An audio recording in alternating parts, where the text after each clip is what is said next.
Men of the modern age, you tremble at discomfort. You panic at the smallest inconvenience. You curse fortune when it does not smile upon you, and yet you call yourselves free. But a man enslaved to comfort is no freer than a prisoner in chains. You have mistaken comfort for happiness and noise for meaning. You have forgotten the oldest truth of all. The pain is not your enemy, and complaining is not your cure. In my time, we understood something you have forgotten, that life is a school of hardship, and every man is a student of endurance. Pain is the tuition you pay for wisdom, and those who refuse to pay remain fools forever. The gods, in their justice, do not hand out strength as a gift. They forge it through loss, rejection, exhaustion, and despair. You ask, why do I suffer? I ask, why do you expect not to?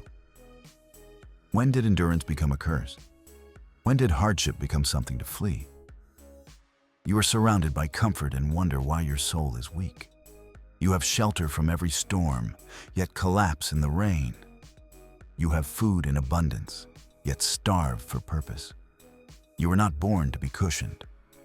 You were born to be tested. When life strikes, stand tall. Do not curse the hand that trains you. When the hammer falls upon metal, the metal does not question the blacksmith's intent. It endures the fire because it knows that only through flame can it become a sword. So too must you endure the trials of fate. The fool asks, why me? The wise man says, strike again. Every wound, every betrayal, every humiliation, these are your teachers. Do not flinch, do not hide, do not seek pity, for pity poisons the soul faster than pain ever could. You live in an age where complaint is a religion. Men worship their suffering instead of mastering it. They parade their misfortunes as if weakness earns them virtue. They say, life is unfair. But fairness is the illusion of the lazy. The world owes you nothing, not even comfort. When you remove complaint from your tongue, your mind begins to heal. You stop seeing yourself as a victim. You begin to act like a craftsman of your own destiny. Every sigh, every groan, every bitter word, it is self-sabotage. It declares to the world, I am conquered. So be silent in your pain. Let your endurance speak in place of your tongue. In my own life, I practiced what I taught. There were days I dressed in rags and ate coarse bread. Days when I slept upon the floor. Days when I told myself, this poverty, this hunger, is what I once feared. And yet, it does not destroy me. Why do this? Because fortune cannot enslave a man who trains himself to live without her gifts. If you wish to become powerful, practice poverty. If you wish to be unshaken, invite discomfort. If you wish to become free, live a few days as if you have lost everything. Only then will you discover that your fears were illusions and that your strength was waiting in silence. Do not curse your suffering. Study it. Every hardship contains a lesson that words cannot teach. When the body aches, it grows stronger. When the mind struggles, it sharpens. When the soul breaks, it expands. You think pain is punishment, but it is only instruction. The gods do not delight in your misery. They delight in your progress. If you learn from your trials, they become sacred. If you complain about them, they become chains. Do not ask, why am I in pain? Ask instead, what part of me is being reborn? If you must suffer, do so with dignity. Let no man hear you groan.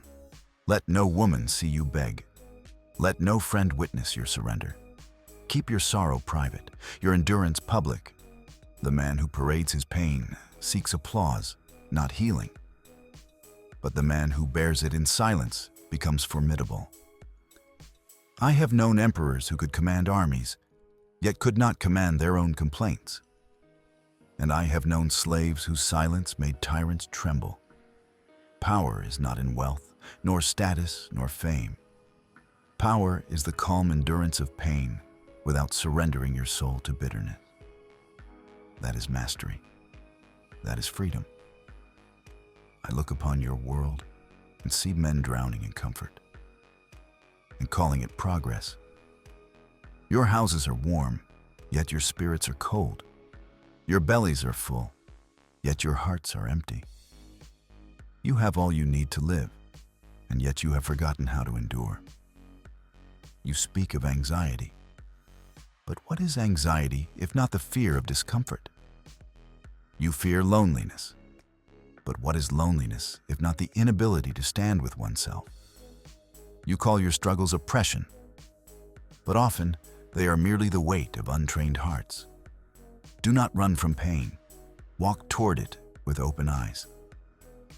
Because pain will meet you one way or another. Better to meet it on your feet than to cower on your knees. When fate strikes, do not weep. Do not curse. Do not question. Say this instead. This too was written for me. This is my portion. This is my training, and when you have spoken it, act.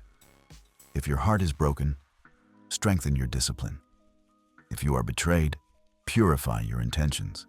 If you are alone, refine your soul. Do not waste pain by complaining. Transmute it into progress. Every moment of endurance plants the seeds of greatness.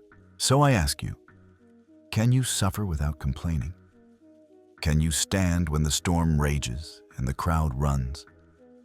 Can you bear injustice without hatred, loss without despair, pain without self-pity? If you can, then you have conquered yourself. And the man who conquers himself needs no empire, no riches, no applause. He stands sovereign, unshaken, unbreakable, complete. Remember this, the greatest victory is not over the world, but over your own weakness. So when you suffer, be silent, be still, be strong. Let your endurance be your prayer. Let your composure be your proof. And whisper to yourself, this is the test I was made for. Because it is. And if you endure it well, you will rise from it, reborn. If my words have reached you, do not merely listen. Live them. Stop fleeing hardship. Stop begging the world for ease. Meet fate as an equal, and it will bow to your discipline.